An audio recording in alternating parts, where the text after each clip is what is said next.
Miris, korban gempa Cianjur harus bayar sewa lahan agar bisa mengungsi. Puluhan korban bencana gempa bumi di Kampung Hargem, Desa Nyalindung, Kecamatan Cugenang, Cianjur, diharuskan membayar uang sewa sebesar 1,5 juta rupiah agar bisa mengungsi di atas lahan pertanian salah seorang pemilik tanah di wilayah tersebut. Para korban gempa yang sebagian besar rumahnya rusak hingga ambruk itu awalnya membangun tenda masing-masing, hingga akhirnya mereka membangun posko bersama di atas kebun wortel.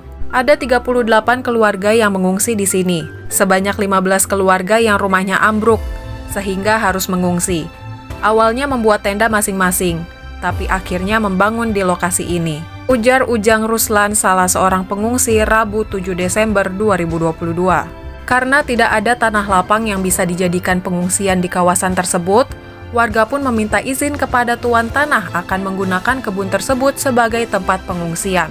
Ternyata sang tuan tanah malah meminta agar tanahnya tersebut disewa. Bahkan para pengungsi diminta untuk menyewa selama 3 bulan. Para pengungsi pasrah, sebab yang terpenting mereka semua bisa mengungsi. Namun para warga tidak mengetahui berapa nominal yang diminta. Mereka pun menyanggupi di angka 1,5 juta rupiah. Untuk nominalnya tidak menyebut berapa, tapi minta agar disewa langsung 3 bulan. Kami sanggupnya bayar 1,5 juta rupiah. Pada akhirnya diterima segitu. Jadi bayar sewanya 1,5 juta rupiah selama 3 bulan, kata dia. Ujang mengungkapkan uang tersebut didapat dari uang sumbangan donatur yang semula akan dibelikan sembako. Karena pengungsian kita berada di dalam gang, jadi banyak yang tidak tahu, sehingga bantuan dari pemerintah belum dapat. Tapi ada yang ngasih berupa uang, tapi karena harus bayar uang sewa, jadinya uang untuk beli sembako kita bayarkan, lanjut Ujang.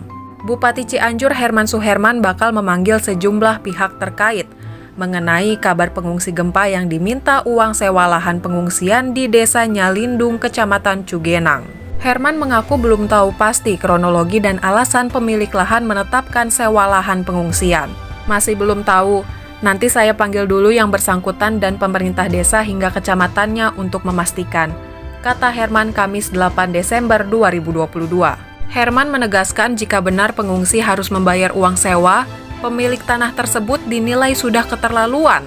Sementara itu, Haji Holidin, selaku pemilik tanah mengklarifikasi, dirinya membantah meminta uang sewa pada pengungsi yang menggunakan lahan kebun wortelnya.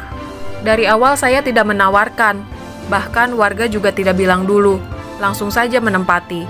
Setelahnya baru ada yang datang. Saya sudah bilang, kalau memang ada uangnya silahkan, kalau tidak ada juga tidak apa-apa, ucap dia. Dia melanjutkan warga akhirnya memberikan uang 1,5 juta rupiah untuk menyewa lahannya selama 3 bulan. Saya terima uangnya minggu lalu, katanya ini ada uang, padahal saya tidak menghargakan, tuturnya.